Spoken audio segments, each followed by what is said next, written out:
Cześć, witajcie na kanale Agnieszka Grzelak Beauty. Jako ostatnią charakteryzację w tym roku chciałam zrobić wiedźmę. Prosiliście mnie jednak o jakąś krwawą charakteryzację, więc wymyśliłam krwawą wiedźmę, która wycina sobie na skórze runiczne symbole, zamiast je malować. W tym tutorialu wykorzystam krew domowej roboty i oczywiście dam Wam linka do tego, jak to zrobić. Mam nadzieję, że się Wam podoba. Uszka na głowę i jedziemy. Zacznę od brwi.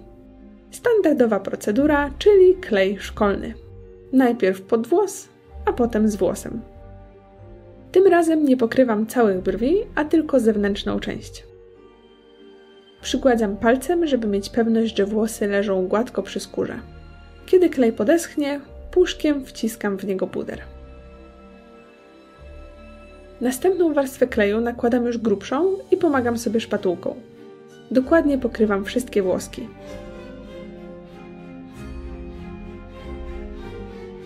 Znowu zapudrowuję. Teraz czas na super miksturę, czyli żel do charakteryzacji domowej roboty. W prawym górnym rogu będziecie mieć link do filmu, w którym pokazuję, jak zrobić taki żel krok po kroku.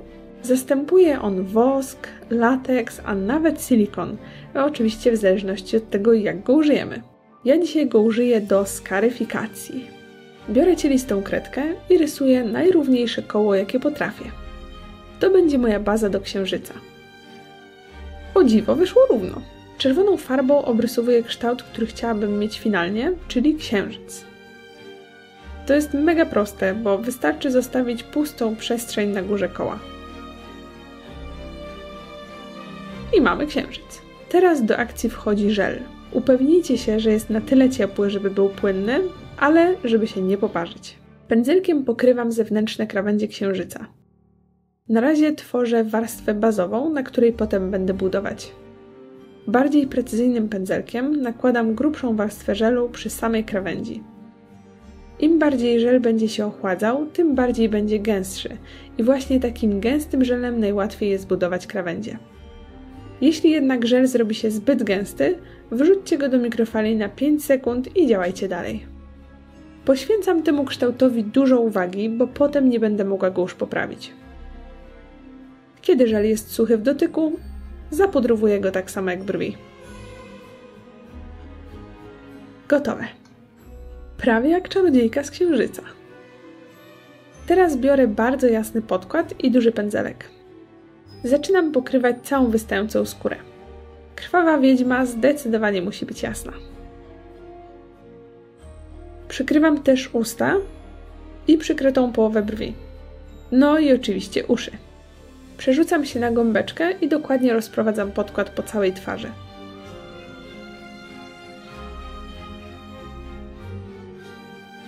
Na klej wklepuję dodatkową warstwę, żeby przykryć kolor brwi pod spodem.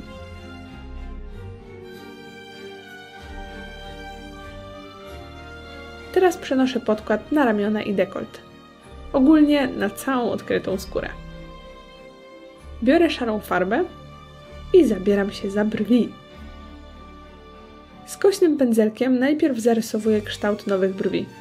Nie wiedzieć czemu czarownice zawsze mi się kojarzą właśnie z takimi skośnymi brwiami rodem ze Star Treka.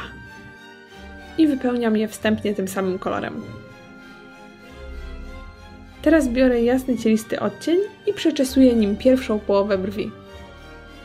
Tym samym chcę je pojaśnić i jakby poszarzyć. Teraz najtrudniejszy moment, czyli weź człowieku, zrób drugą taką samą brew. Mrozi krew w żyłach. Teraz biorę pomadę Anastazji w kolorze medium brown i precyzyjnym pędzelkiem wykańczam brew.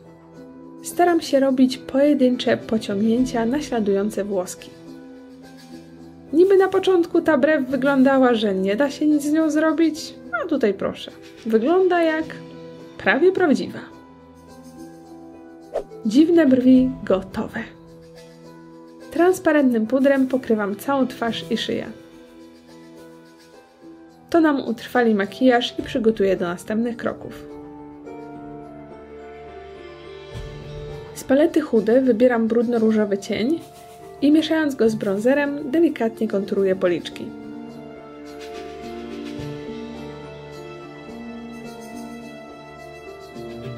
Teraz ten sam cień biorę na puchaty pędzelek i omiatam nim całą górną powiekę. Niezbyt się do tego przykładam, bo będzie on służył jako cień bazowy. To samo powtarzam na dolnej powiece i jak widzicie dosyć mocno przeciągam cień w dół, tworząc jakby cienie pod oczami. Teraz omiatam ten kolor przy podstawie nosa. Ma to wyglądać trochę tak, jakbym od paru dni non-stop dmuchała nos. I dokładnie to samo robię przy ustach. Mocno wyprowadzam cień poza krawędź ust, szczególną uwagę zwracając przy kącikach. Biorę czerwony cień z NYX-a i mniejszym pędzelkiem wzmacniam cieniowanie. Skupiam się głównie na wewnętrznym kąciku i załamaniu powieki. Na dolnej powiece staram się prowadzić cień jak najbliżej linii rzęs. Przy nosie skupiam się bardziej na okolicy dziurek. Przy ustach wzmacniam poprzednie cieniowanie. Gdzieniegdzie daję więcej, a gdzieniegdzie mniej koloru. Teraz będę się posługiwała tymi dwoma odcieniami czerwieni. Farbami pracuję inaczej niż cieniami. Cieniami robiłam równą smugę koloru, natomiast farbami staram się robić bardziej placki. Mocno nasycam kolor w wewnętrznym i zewnętrznym kąciku, ale nie staram się go przesadnie rozcierać. Jak widzicie, często stempluję cień i potem tylko go delikatnie przyklepuję. Tą samą farbę przenoszę też na nos. Ciemniejszy odcień czerwieni nakładam w kącikach i w zagłębieniu ust. Jaśniejszą czerwień rozprowadzam mocniej na zewnątrz. Dodaję trochę czerni i wzmacniam nią jeszcze kąciki. To samo robię w wewnętrznych kącikach oczu.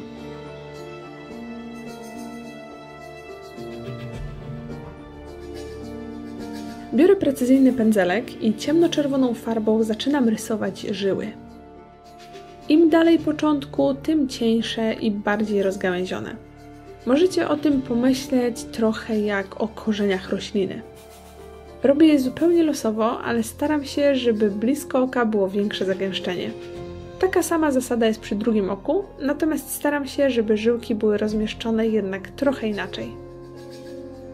Kiedy kończę przy oczach, przenoszę się na nos. Tutaj robię zdecydowanie mniej żyłek, ale tak samo staram się, żeby były mocniejsze przy nosie. I to samo przy ustach. Tutaj dodaję jeszcze parę żyłek, które nie są z niczym połączone. Po prostu tak jakby gdzieś pękło naczynko. Teraz robię jeszcze parę żyłek na czole. Czas popracować nad księżycem. Ciemnoczerwoną farbą jeszcze raz rysuję kształt i trochę go wypełniam.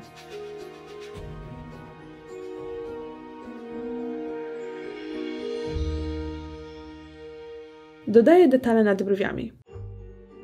Jestem w szoku, ale nawet równo wyszło. Nie wiem jak wam, ale mi zawsze czarownice kojarzą się z jakimiś tajnymi znaczkami, najlepiej wypisanymi na twarzy.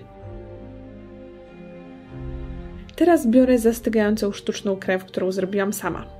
W prawym górnym rogu znajdziecie film z przepisem na właśnie zastygającą i uwaga, jadalną sztuczną krew. Więc jeśli wam potrzebna do jakiejś innej charakteryzacji, to tak czy siak możecie wykorzystać. Małym pędzelkiem nakładam krew w zagłębieniu księżyca. Teraz jeszcze trochę zaczerwieniam tą okolicę różowym cieniem.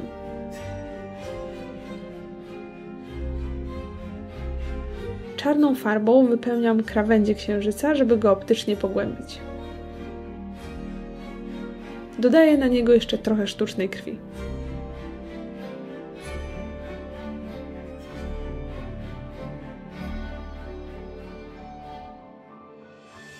Tą samą krwią poprawiam kropki.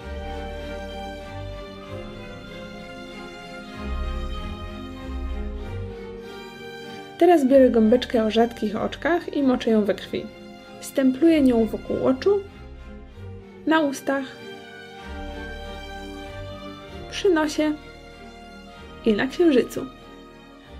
Taki zabieg doda skórze więcej tekstury. Biorę patyczek kosmetyczny i zmywam nim symbol na nosie. Chciałabym go jednak zrobić krwią, jak na krwawą wiedźmę przystało. Różową farbą zaznaczam miejsce, gdzie będzie zaróżowana skóra. To jednocześnie będzie szkicem dla krwi. I teraz pro tip na robienie sztucznych nacięć. Nałóżcie krew na coś z cienką krawędzią, np. na kartkę albo wykałaczkę, ja akurat używam szpatułki, i prostopadle przeciągnijcie ją po skórze. To będzie wyglądało jak świeże rozcięcie. Tadam! Piknie. Teraz dalej. Tą samą różową farbą robię zaczerwienienie na brodzie. Robię symbol, który oznacza ni mniej, ni więcej krew. Tak samo poprawiam go sztuczną krwią.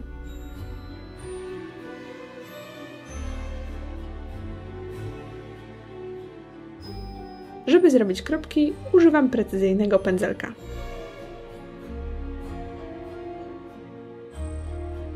Czas pozbyć się kocich uszek. Zakładam siatkę pod perukę, uważając, żeby przy okazji wszystkiego nie zepsuć. I teraz biorę moją brand new białą perukę, zakładam. Teraz ją jeszcze tylko przeczeszę i ułożę.